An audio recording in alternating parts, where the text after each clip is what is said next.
Our third anniversary was supposed to be special, a night to remember in a good way. I made reservations at Reverie, an upscale downtown restaurant we'd talked about for years but never actually visited. I wore a navy silk dress, curled my hair, and even splurged on new heels just for the occasion. Everything was perfect except he never showed up. By 7:15, I was already scanning the door nervously, still hopeful. At 7:30, I texted him again, no reply.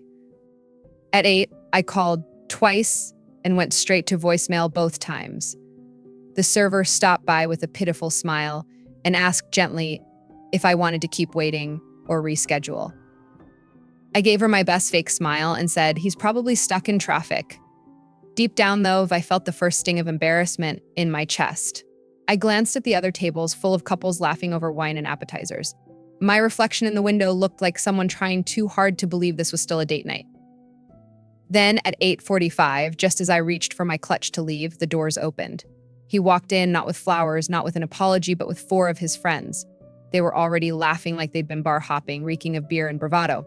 And then he said it loud enough for the whole restaurant to hear. See, told you she'd still be here like a pathetic little puppy. The sound of their laughter felt like ice water down my spine. One of his friends, Chad, added, damn, man, you weren't lying. She's trained real good. I couldn't speak, couldn't even blink. Austin sauntered over to me like this was all perfectly normal. He cupped my cheeks with his palms like I was a kid and said, this is why she's the best. Most chicks would have stormed out, but my Carly, she pays my bills and waits around like a good girl. A lump formed in my throat, but I forced a smile. The server appeared again, uncomfortable now, and asked if we were ready to order. I answered calmly, actually, I'll take another glass of wine. I needed anything to dull the growing shame under my skin. Austin and his friends sat down without asking, making crude jokes about my loyalty. They ordered drinks and appetizers like it was a frat reunion. Austin pointed at me and told the server, don't worry about her food, though she's watching her figure. Then he chuckled and added, another few pounds and we'll need a bigger table. Their laughter filled the space around me and I wanted to disappear. I stared down at the linen napkin in my lap, pressing my fingers into it so I wouldn't scream. This wasn't a misunderstanding, it was planned. He brought them here just to mock me. I'm going to use the restroom, I said, rising from my seat. Austin barely acknowledged me, too busy telling a story about how his boss was an idiot. As I walked away, I passed a table of strangers who avoided my eyes. I knew what they were thinking and they were right. In the bathroom, I locked the stall and sat on the toilet lid fully clothed. I didn't cry. I didn't even feel angry yet, just numb. 3 years of effort, money, patience, all unraveling under restaurant chandeliers. I finally stood and stared at myself in the mirror. My makeup was flawless, my hair still perfect, and yet I had never looked more defeated. I remembered the texts, the payments, the sacrifices, and then I remembered the voice messages, dozens of them saved in my Telegram favorites. He used to send me angry rants about his boss, his coworkers, even his own parents. He'd call his mom weak, his dad useless, and his boss a blind monkey with a clipboard. I never deleted them, I didn't know why at the time. Maybe part of me always knew this day would come. I texted my best friend Jenna, emergency, can you pick me up outside Reverie in 10? She replied immediately, on my way. Are you okay? I didn't answer. I just needed out. I smoothed my dress, took one last breath, and walked back to the table. I smiled at Austin and his friends like nothing had happened and said, sorry, quick work call. They barely noticed me return. I stayed for exactly 2 more minutes. Then I stood again and said, actually, something came up. I need to step outside to make another call. I walked past the server and quietly paid for my wine, nothing more. I told her the gentleman would cover the rest. I didn't look back at the table as I stepped into the cool night air. Jenna's car pulled up just as I exhaled for the first time in what felt like hours. You okay? She asked as I slid into the passenger seat. I turned to her with glassy eyes and said, I will be. I wasn't crying. I wasn't shaking. I didn't sleep that night. My mind raced, not with heartbreak, but with strategy. I opened Telegram and started scrolling through the hundreds of saved voice notes from Austin over the last 3 years. Some were so venomous, so entitled, it made me sick to rehear them, but I didn't stop. That's when the idea began to form. Not revenge out of rage, but response out of clarity. I had been disrespected, manipulated, and used, but I was also in a unique position of power and I was going to use it. I made a list. I'm a list person, it calms me. 1, I had access to Austin's bank app from when I helped him set up automatic payments for the car. 2, I had access to his iCloud from when I fixed his broken phone. 3, I had his email and social accounts because he always forgot his passwords. 4, I had hours of voice recordings, proof of who he really was. I wasn't going to do anything illegal, but I wasn't going to stay silent either. The next morning, I woke up to 78 missed calls. I didn't answer a single one. Instead, I called the bank and reported the final car payment I had made just days before. I explained that I was manipulated into covering a loan for a vehicle I did not own. The representative was surprisingly kind. She asked for documentation, and I had plenty. Screenshots of Austin admitting the car was his. Telegram messages where he joked about my sugar mama paying the bills. Within an hour, the payment was flagged for fraud and pulled into investigation. I ended the call and sat on my couch in silence. Outside, the sun was rising, but inside, I felt a new light too. This wasn't over, not even close. By noon, Austin had already left 8 voicemails and sent over a dozen texts, all ranging from confused to furious. First, he was mad I ditched him and left the bill. Then came the fake concern. Are you okay? Followed by guilt-tripping lines like, you're overreacting to a joke. The truth is, I'd stopped reacting a long time ago. I wasn't planning to respond, not yet, not ever, maybe. Instead, I brewed a cup of coffee and sat down with my laptop, pulling up my saved login credentials. His email, cloud storage, social media, and banking. He had handed me the keys to his entire digital life over the years. And now it was time to see what else he was hiding. I wasn't looking to destroy anything, at least not yet. But I needed to know what I didn't know. In his email, I found a folder labeled work stuff and another named personal, which was mostly junk. Then, near the bottom, I spotted one called voice notes, and I swear my blood turned cold. Inside were dozens of audio recordings. Some were work-related, others labeled with names I didn't recognize. One caught my attention immediately, Jake Restaurant Plan. I clicked play and heard Austin's voice laughing with Jake, planning my public humiliation like it was a prank show. She'll wait, he said. She always does. Let's see if we can stretch it to 2 hours, make a game out of it. Jake chimed in. What if she leaves? And Austin replied, she won't, she's too desperate. I sat there frozen. It wasn't just spontaneous cruelty, it was rehearsed, calculated. I had given this man 3 years of my life, and he used that time to learn exactly how to humiliate me for sport. I clicked into his messages next just to confirm what I already knew. And there it was, texts between him, Jake, Chad, and a few others I didn't even know. They'd been coordinating the restaurant stunt for nearly a week. One text read, bet you $20 she's still sitting there when we walk in. Another said, make sure you say the puppy line, that'll kill. And Austin's reply, hell yeah, I've been saving that one. I felt my stomach twist like I'd swallowed a brick. I backed away from my laptop, took a breath, and then clicked into his social media. Instagram was filled with filtered selfies, inspirational quotes he didn't live by, and captions about grind culture. He fancied himself a hustler, but I was the one who had been grinding to pay our bills. Every comment now looked like a lie. Then I remembered something Jenna had once said, jokingly, if you ever disappear, at least you've got his entire voice archive. At the time, we'd laughed. Now, it felt like a prophecy. My next move was clear. I pulled up his boss's email address, easy to find since I'd helped Austin apply to this job. I created a new, untraceable Telegram account and forwarded the 3 worst clips. In one, he called his manager a useless sack of paperwork. In another, he bragged about napping on the job and faking injuries to get out of work. I sent a short message with the clips, you deserve to know how your employee talks about you. Then I turned to his parents. I had their numbers saved because they used to call me when Austin disappeared for days. I forwarded them 2 audio files, one where he called his dad a pathetic leech and his mom an emotional sponge with no spine. I didn't write a message this time, just sent the clips. After that, I logged into our shared accounts, Netflix, Spotify, even our joint grocery delivery, and either changed the passwords or canceled them outright. I wasn't about to keep funding the lifestyle of a man who made me the punchline of his inside jokes. It felt strangely therapeutic, like cleaning out emotional clutter. Every canceled subscription was a piece of myself reclaimed. Then I stood up and looked around the apartment we'd shared. His hoodie still hung on the back of my chair. His sneakers were in the corner like they belonged. I grabbed 2 trash bags and started packing. I didn't fold anything. I stuffed his clothes in like garbage because that's where they were going. It felt petty, but it also felt earned. I filled 7 bags within an hour, not even halfway through his stuff. The doorbell rang and I froze. I crept to the peephole and saw Austin standing there with roses like a sitcom cliche. He knocked, called my name, and said he just wanted to talk. I backed away slowly and turned off all the lights. After about 10 minutes, he slid a note under the door. It read, we need to talk. I'm sorry, please call me. I took the note, folded it in half, and dropped it in the trash. Jenna came over that evening with takeout and a bottle of wine. I told her everything, showed her the messages, the recordings, even let her hear the clip about me being his personal ATM. Her jaw dropped, then clenched. We're taking his stuff to the dump, she said flatly. At first, I hesitated. It felt extreme. But then I remembered the restaurant, the laughter, the texts where he planned it all with glee. And I realized this man didn't deserve closure. He deserved consequence. The next morning, we borrowed her brother's pickup and loaded the bags. 15 total. 3 years of my life reduced to 15 trash bags. Before we left, I double-checked them, making sure there was nothing irreplaceable. We drove to the city dump and unloaded everything. Watching the garbage truck crush his designer shoes and gaming headsets felt cleansing, like shedding dead skin. As we drove home, I felt lighter than I had in months. Back at my place, I changed the locks. My landlord didn't even ask questions. He just nodded and got it done. That night, I slept at Jenna's just in case Austin tried to come back, but I wasn't scared anymore. I was just done. The morning after the dump trip, I woke up feeling like I'd been unplugged from a power outlet. There was no noise, no chaos, no stress radiating from another person in my space. Just me, the sunlight through the window, and a strange sense of peace.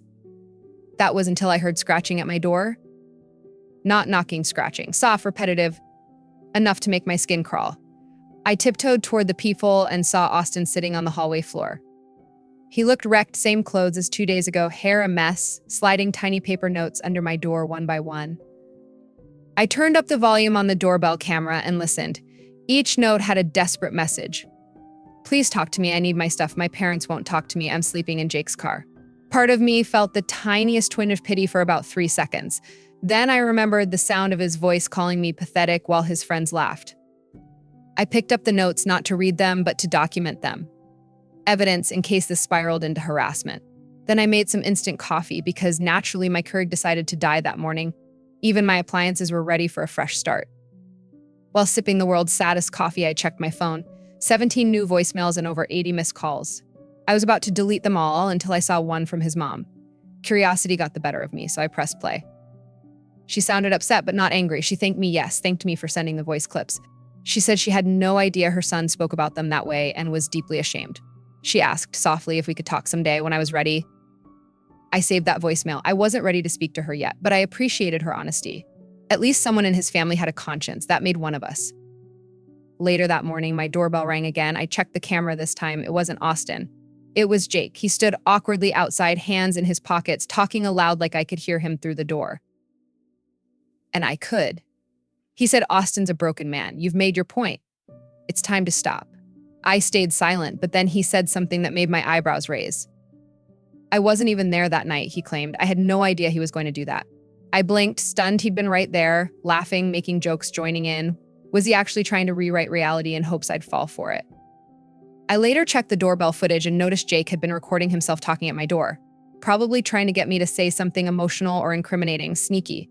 Fortunately, I said nothing. That night, I went back to Jenna's with an overnight bag. I didn't feel safe staying alone, yet not with Austin roaming around. But on the way there, I checked my bank app and stopped cold. The refund from the car payment had processed. I stared at the notification like it was a trophy. Over $1,500 back in my account, money I'd once sacrificed rent and groceries for. I smiled, probably looking like a crazy person on the sidewalk. I didn't care. That night over takeout, Jenna and I sat down and built a timeline of the events. It felt almost surreal seeing it all written out. 1.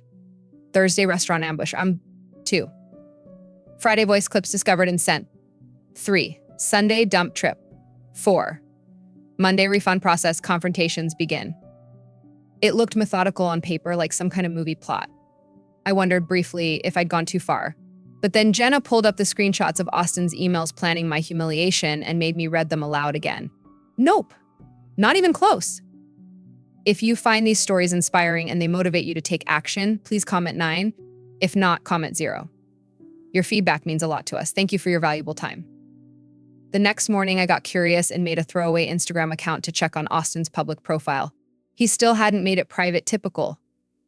His most recent post was a long, vague apology about hurting good people and growing from mistakes. He never mentioned my name, course. The comments were a disaster. People asking what happened, girls dropping crying emojis, and his cousin saying, "Grandma's trying to call you." It was clear the fallout had reached more people than just me. It was also clear that he wasn't done lying. Later that day, I got a text from Damon, one of Austin's old college friends. He said, "Can we talk?" Not taking sides, just confused. At first I ignored it, but his next text made my blood boil. Austin's been saying you hacked his accounts and stole from him. That doesn't sound like you. That's when I called Damon. The moment he picked up, I unloaded every detail, every receipt, and played one of the voice notes where Austin called me his walking ATM. Damon went silent on the other end. Then he said, "Holy shit, he's been lying to all of us." Apparently, Austin had been painting me as a clingy, unstable, financially controlling girlfriend for months. Damon apologized and asked if he could tell the rest of the group what really happened. I said yes. Not because I wanted revenge at that point, but because the truth deserved daylight. I didn't need them to like me. I just needed them to see who they'd really been friends with. When I finally returned to my apartment later that week, Jenna came with me. It felt weird, quiet, like a haunted house that had been exorcised. There were more notes under the door, this time angrier. "You ruined my life. You'll regret this. I know what you did with my stuff." I laughed out loud at the last one. What did I do? I put it in trash bags and dumped it. That wasn't exactly a covert op. I spent the rest of the day cleaning, rearranging furniture, even ordering new sheets. I changed the password on every streaming service, canceled every account I used to share with him. I even hung the art prints he hated. He used to say they were too feminine. Now they were perfect. That Wednesday morning brought a new twist. I got an email from Austin's HR department asking if I'd be willing to provide information regarding some internal concerns.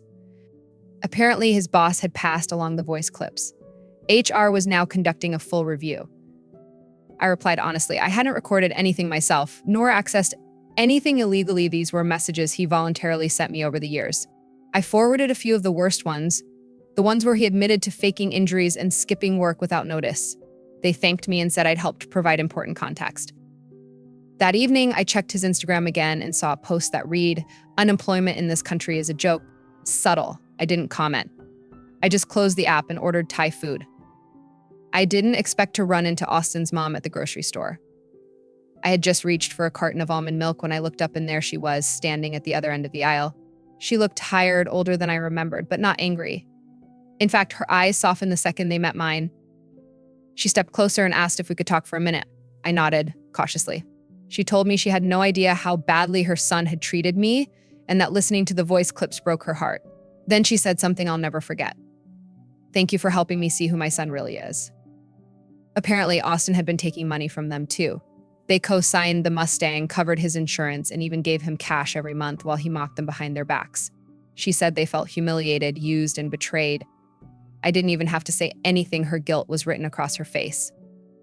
I thought about telling her the full story, the restaurant humiliation, the emails, the girl from work, but stopped myself. Some things, especially the ugliest parts, are best left out when a parent is already in pain.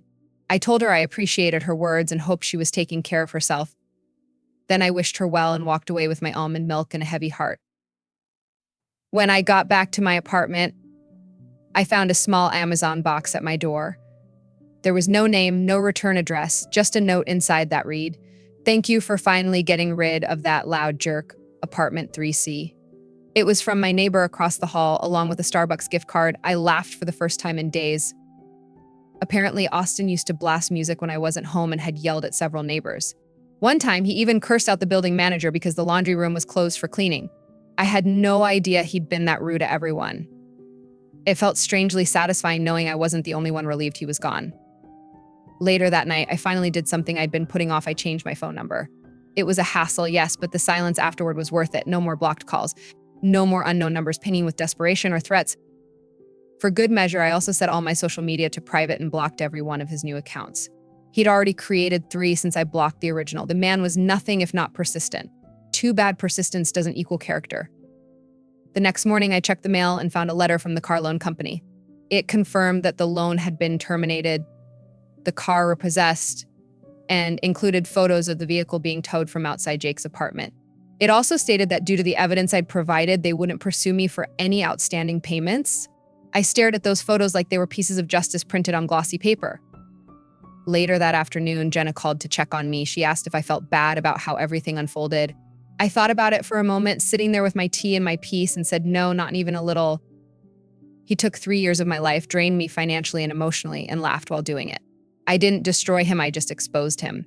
Everything that happened was a direct result of his own actions, in his own words. All I did was let the truth be heard.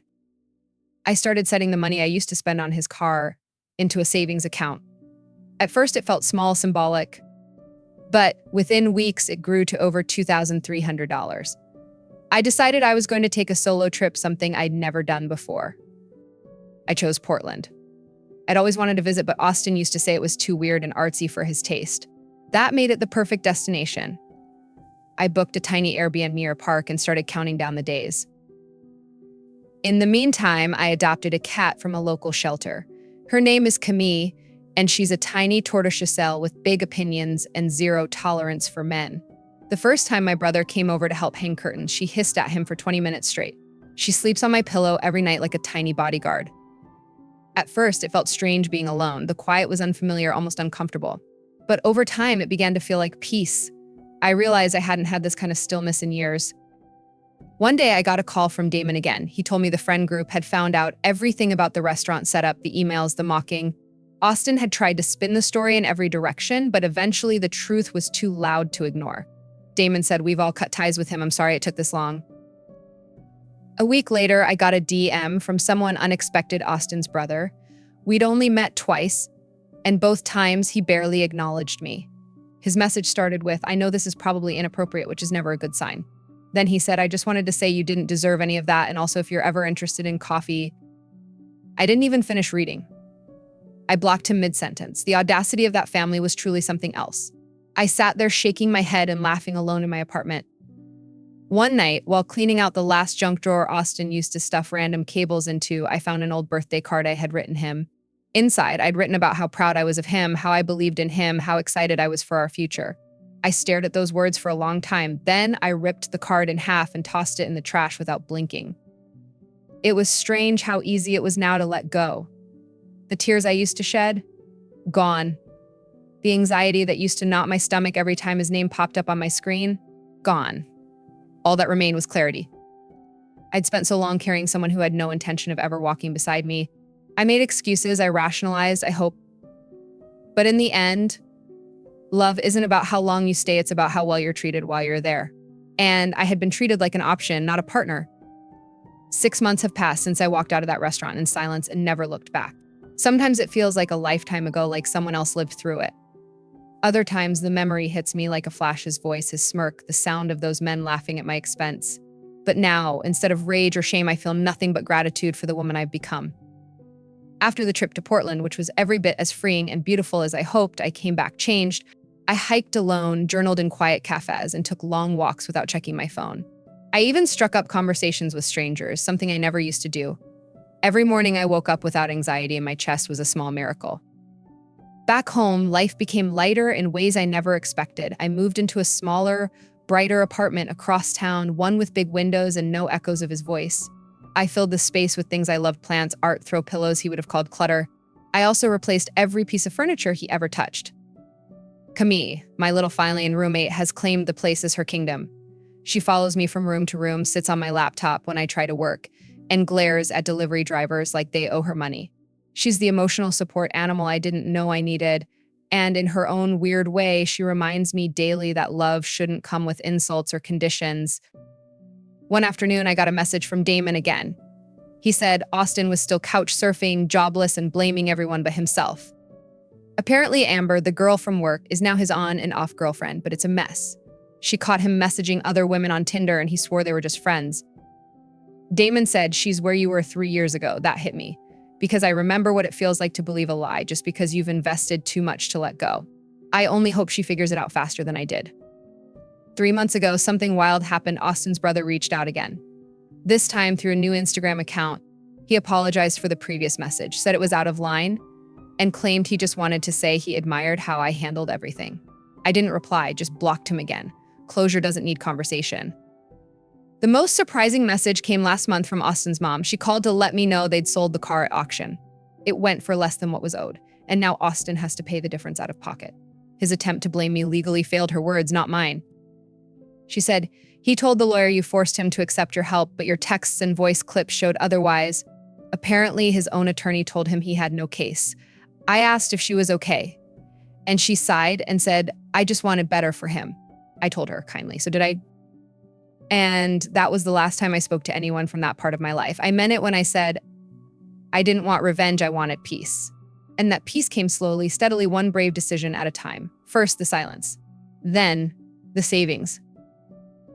I've saved nearly $5,000 now, the money I once poured into Austin's car and rent and whims. I'm thinking about going back to school, maybe getting certified in something I actually care about, graphic design maybe, or counseling. I've started dreaming again, which feels like progress. Every now and then, I still find traces of the old life, a random hoodie I missed in a closet corner, a voicemail I never deleted. But they don't sting anymore. They just remind me of the girl who stayed too long, gave too much, and finally woke up. And I love her for surviving. One of the best moments came last week. My neighbor knocked and asked if I wanted to join a weekend craft fair booth with her. I hesitated at first, old habits, but then I said yes. We spent Saturday laughing, painting tiny plant pots, and talking about anything but men. I realized that day that I wasn't just rebuilding, I was becoming stronger, softer, smarter. Someone who knew her worth and wouldn't settle for being someone's emotional footstool again. And honestly, I'm proud.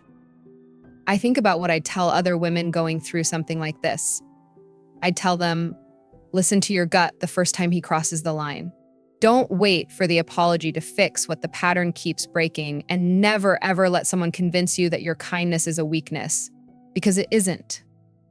Kindness is powerful, but only when you direct some of it inward. I learned that lesson the hard way, but I wouldn't unlearn it for anything. My old life cost me a lot, but the woman it shaped me into, she's worth every penny. So what's next? I don't know exactly, but for the first time in years, I'm excited to find out. There's no dramatic finale, no last tearful goodbye, just a clean apartment, a loyal cat, and a calendar with open space to write in anything I want. And maybe that's the best ending I could have asked for. If there's one thing I've learned from all of this, it's that love without respect is just control wrapped in affection. I spent years convincing myself that patience, loyalty, and sacrifice would eventually be enough to make someone treat me right. But the truth is, people don't change because you love them harder. They change when they choose to grow. And most don't. I gave more than I had. I ignored red flags, silenced my instincts, and called it love. That was my mistake, but it also became my turning point. Because walking away, taking back my power, and refusing to play the fool, that was the day I stopped surviving and started living. You don't owe anyone your peace. You don't need permission to walk away from what's hurting you. And you are never too much for the right person. You're only too much for the wrong one. So if you're stuck waiting for someone to see your worth, stop. See it yourself. Then rise quietly, powerfully. And watch how your life changes the moment you finally say enough.